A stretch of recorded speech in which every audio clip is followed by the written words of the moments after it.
여러분의 코칭이 정말 성공적이라면 절대 흔들리지 않는 기반이 필요해요. 이번 시간에는 바로 그 핵심, 코칭 윤리에 대해 제대로 파헤쳐보겠습니다. 자, 오늘 우리가 살펴볼 내용인데요. 먼저 코치에게 윤리가 왜 기반이 되는지 알아볼 거고요. 그리고 윤리적 실천이 뭔지 정확히 정의해보고 아주 구체적인 약속들, 그러니까 계약이나 비밀 유지 같은 것들을 다룰 겁니다. 또 정보 관리나 경계를 어떻게 지켜야 하는지, 그리고 제일 중요한 거, 코치는 치료사가 아니라는 점도 확실히 짚고 넘어갈게요. 마지막에는 이 모든 게 코칭 마인드셋으로 어떻게 이어지는지까지 볼 겁니다. 자, 윤리라고 하면 그냥 지켜야 할 규칙들? 이렇게 생각하기 쉬운데요. 절대 그렇지 않아요.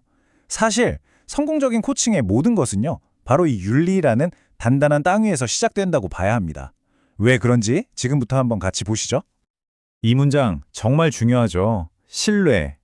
이게 없으면 코칭 관계 자체가 성립이 안 되잖아요. 근데 그 신뢰를 어떻게 쌓고 또 어떻게 지켜나갈 수 있을까요? 유일한 방법이 바로 윤리적인 실천이에요. 고객이 여기서는 정말 안전하구나, 무슨 말을 해도 되겠구나 라고 느끼게 만드는 거. 그 심리적 안정감을 주는 게 우리 코치의 첫 번째 임무인 거죠. 좋아요. 그럼 국제코칭연맹 ICF에서는 윤리적 실천을 도대체 뭐라고 정의하고 있을까요? 공식적인 정의를 한번 들여다보죠. 자, 이 ICF 핵심 역량 모델을 좀 보세요. 여기서 진짜 재밌는 게 뭐냐면요, 윤리적 실천이 다른 역량들이랑 같은 줄에 있지 않다는 거예요. 보이시죠? 모든 걸 다 바치고 있는 맨 아래 가장 기초에 자리하고 있어요. 이게 뭘 의미하겠어요? 이 기반이 무너지면 그 위에 쌓아 올린 모든 것들이 그냥 와르르 무너진다는 뜻입니다. 그만큼 중요하다는 거죠. 정의는 아주 간단명료해요. 코칭 윤리와 표준을 이해하고 일관되게 적용한다. 하지만 여기서 핵심은 이해한다 해서 끝나면 안 된다는 거예요. 진짜 중요한 건 일관되게 적용한다.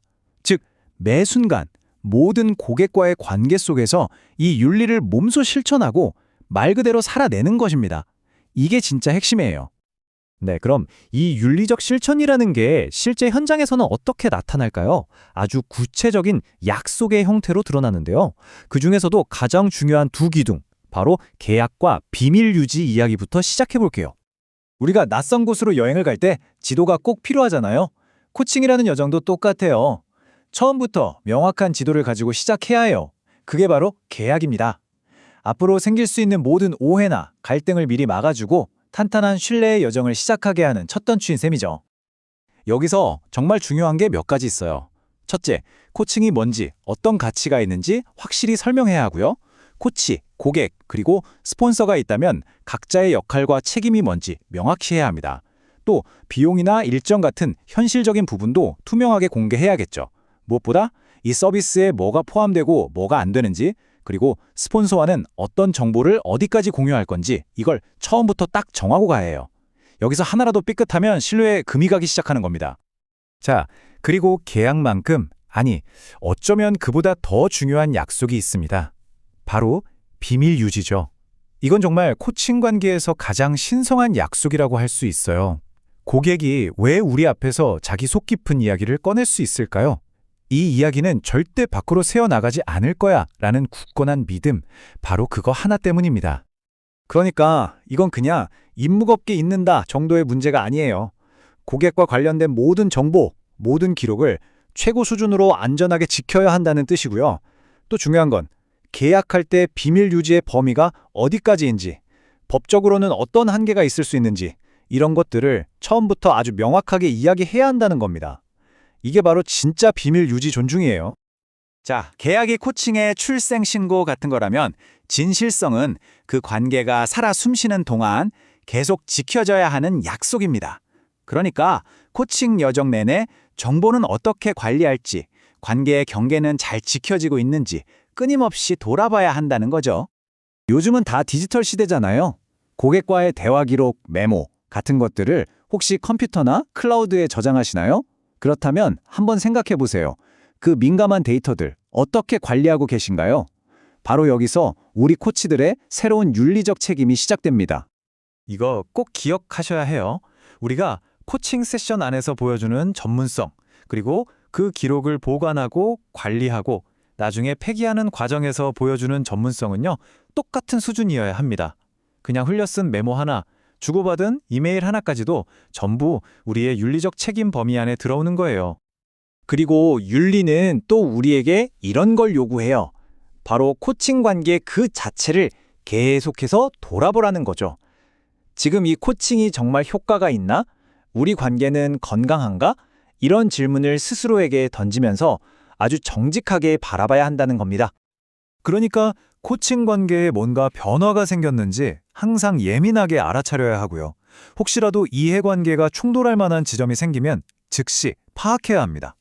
그리고 이런 문제가 생겼을 때 피하지 말고 솔직하게 터놓고 이야기해서 해결해야겠죠. 정말 만약에 이 관계가 더 이상 고객에게 도움이 안 된다고 판단되면 고객의 이익을 위해서 관계를 깨끗하게 마무리할 줄도 알아야 합니다. 그게 바로 진실성을 지키는 길이에요. 자, 코칭 윤리에서 정말 중요하고 또 헷갈리기 쉬운 부분이 바로 이겁니다. 우리의 역할, 경계. 다시 한번 강조하지만 우리는 코치이지 치료사가 아닙니다. 이 선을 명확하게 긋는 게요, 고객뿐만 아니라 우리 코치 자신을 보호하는 가장 확실한 방법이에요. 이 표를 보시면 차이가 확 느껴지실 거예요. 치료나 컨설팅은 과거의 트라우마를 파고들거나 전문가가 정답을 주기도 하죠.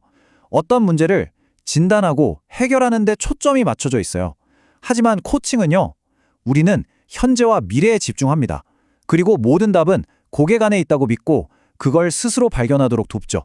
왜냐하면 우리는 고객이 이미 온전하고 유능한 존재라고 가정하거든요. 잠재력을 끌어내는 파트너, 그게 바로 우리 코치입니다. 의사가 아니고요. 그럼 이 차이를 아는 게 왜 그렇게 중요할까요? 바로 이 지점에서 우리의 가장 중요한 윤리적 의무 중 하나가 생겨나기 때문입니다. 바로 언제 멈추고 전문가에게 넘겨야 하는가를 아는 것이죠. ICF 가이드라인은 아주 명확하게 이야기합니다. 만약 고객의 문제가 우리의 전문 영역을 벗어났다고 판단되면 어떻게 해야 할까요? 그냥 저는 잘 모르겠네요 하고 끝내는 게 아닙니다. 우리가 할 일은 그 고객에게 실질적인 도움을 줄 수 있는 다른 전문가, 예를 들면 상담사나 컨설턴트에게 연결해 주는 거예요. 그래서 평소에 신뢰할 수 있는 전문가 네트워크를 만들어두는 게 중요하고요.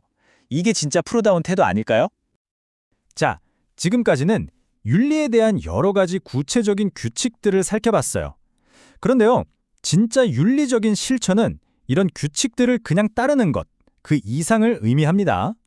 이제 이 모든 것들이 우리 코치의 내면, 즉 코칭 마인드셋과 어떻게 연결되는지 이야기하면서 마무리를 해볼까 합니다. 네, 바로 이거예요. 윤리는 무슨 자격증 시험처럼 한 번 통과하고 나면 끝나는 체크리스트가 절대 아닙니다. 이건 살아있는 거예요. 계속해서 나를 돌아보고 배우고 성장시켜 나가야 하는 어쩌면 평생에 걸친 약속이자 적극적인 실천인 거죠. 자, 이렇게 해서 우리는 윤리라는 아주 단단하고 흔들리지 않는 기반을 다졌습니다. 그럼 이제 진짜 질문이 남았죠? 이 탄탄한 기반 위에 과연 어떤 마음가짐, 즉 코칭 마인드셋을 세워야 우리의 코칭이 정말 강력해질 수 있을까요? 다음 시간에는 바로 이 코칭 마인드셋에 대해서 깊이 있게 파고들어 보겠습니다.